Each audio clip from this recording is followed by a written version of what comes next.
चुनाव से पहले सीएम फेस कौन होगा, ये जग जाहिर करने की प्रथा सी चल पड़ी है। इसी कड़ी में बिहार में चुनावी माहौल है। गहमा गहमी के बीच एनडीए खेमे ने तो तय कर दिया है कि उनकी ओर से सीएम के दावेदार कौन हैं, लेकिन दूसरे खेमे में इसको लेकर काफी सियासी गतिविधियां देखने को मिल रही है। देखिए क्या चल रहा चल रही है चुनावी लड़ाई की और सबकी नजरें टिकी हैं एनडीए और महागठबंधन के मुख्यमंत्री के चेहरे पर। एक तरफ नीतीश कुमार हैं जो 2020 से कुछ महीनों को छोड़कर लगातार मुख्यमंत्री बने हुए हैं। 2005, 2010 और 2020 में पहले से ये तय था कि चुनाव में एनडीए की जीत हुई तो मुख्यमंत्री नीतीश कुमार बनेंगे। वहीं 2015 में महागठबंधन ने नीतीश कुमार के चेहरे पर चुनाव लड़ा था। 2020 में जेडीयू तीसरे नंबर की पार्टी रही। इसके बावजूद मुख्यमंत्री नीतीश कुमार बने और अब 2025 की बारी है तो चर्चा फिर सीएम फेस की हो रही है। पिछले महीने बिहार दौरे पर आए अमित शाह ने कहा था कि एनडीए नीतीश कुमार के चेहरे पर चुनाव लड़ेगा और 9 अप्रैल को एक चैनल के कार्यक्रम में उन्होंने फिर दोहराया कि नीतीश के नेतृत्व में हम चुनाव लड़ रहे हैं। एनडीए अब तक के सबसे बड़े बहुमत के साथ बिहार में सरकार बनाएगा, इसमें कोई दो राय नहीं है। चुनाव नीतीश कुमार के नेतृत्व में लड़ा जाएगा, लेकिन चुनाव के बाद क्या होगा अमित शाह ने साफ साफ कुछ नहीं कहा और इसके साथ ही बिहार में हलचल तेज हो गई। पूर्व केंद्रीय राज्य मंत्री अश्विनी चौबे ने ऐसी बात कह दी जिससे अटकलें और बढ़ गईं। ये राम लक्ष्मण की जोड़ी हमारे नीतीश कुमार जी जो मुख्यमंत्री 20 साल से मुख्यमंत्री है, मामूली बात नहीं है उनके लिए। मुख्यमंत्री अब कोई बड़ी चीज नहीं, वो एक हम कह सकते हैं कि मुख्यमंत्री से उनका ओहदा बड़ा हो गया।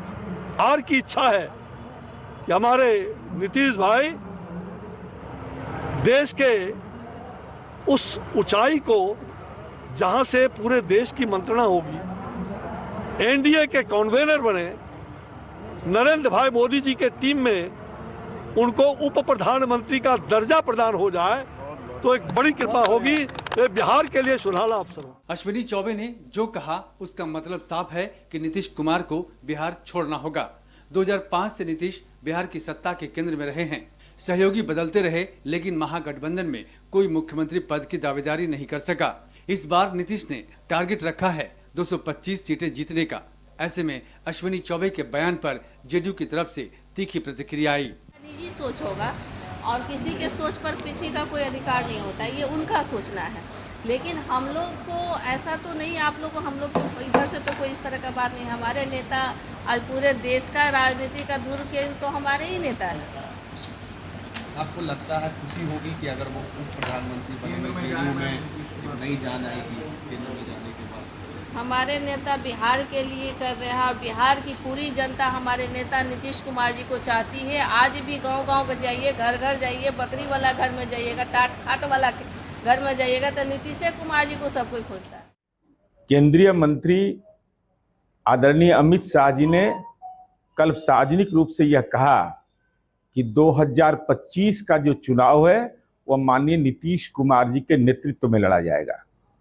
आदरणीय प्रधानमंत्री और नरेंद्र मोदी जी और माननीय नीतीश कुमार जी की राजनीतिक जोड़ी ने विपक्ष को राजनीतिक रूप से लकवाग्रस्त घोषित करा दिया। 30 सीटों पर हम लोकसभा चुनाव में शानदार विजय पताका फहराए। 174 से ज्यादा सीटों पर हमारी बढ़त है और माननीय मुख्यमंत्री नीतीश कुमार जी राज्य की जनता की उम्मीद है। उम्मीद भरी निगाहों से जनता देखती है, जिसका भाजपा का केंद्रीय नेतृत्व हो, लोजपा का केंद्रीय नेतृत्व हो, राष्ट्रीय लोक मोर्चा का केंद्रीय नेतृत्व हो, ये तमाम सहयोगी पार्टियों को इस बात का एहसास है। एनडीए नेताओं की बयानबाजी से विपक्ष को मौका मिला और आरजेडी ने कह दिया कि नीतीश कुमार को खत्म करने की साजिश रची जा रही है। हमारे आदरणीय नेता तेजस्वी यादव जी लगातार कह रहे हैं, वो लगातार सामने भी आ रहा है। माननीय मुख्यमंत्री नीतीश कुमार जी पूरी तरह अचेत हो चुके हैं, वो मानसिक तौर पर बीमार हो चुके हैं। बिहार को वो चला नहीं रहे हैं। बिहार को राज्य के रिटायर अधिकारी अपने जूते के नोक पर चला रहे हैं, जिसके कारण आप देख रहे हैं पूरे बिहार की क्या स्थिति है। पूरी तरह सारा सिस्टम ध्वस्त हो चुका है। और अब तो नीतीश कुमार जी खुद यह समझने लगे कि हम तो अब भारतीय जनता पार्टी के चंगुल में फंस। हालांकि इन बयानों से बेफिक्र नीतीश कुमार अपने कैबिनेट के मंत्रियों से मिलने उनके घर पहुंचे। मुख्यमंत्री पहले मंत्री अशोक चौधरी के आवास पर गए, फिर मुख्यमंत्री के प्रधान सचिव दीपक कुमार भी वहां पहुंचे। दोनों से मुलाकात के बाद नीतीश कुमार मंत्री विजय चौधरी के आवास गए और कुछ देर बाद बातचीत के बाद सीएम आवास लौट आए। और उनकी जो अहमियत है वो सबको पता है। हालांकि इस तरह की हलचल से कयासों का दौर जरूर शुरू हो गया है। ब्यूरो रिपोर्ट, कशिश न्यूज।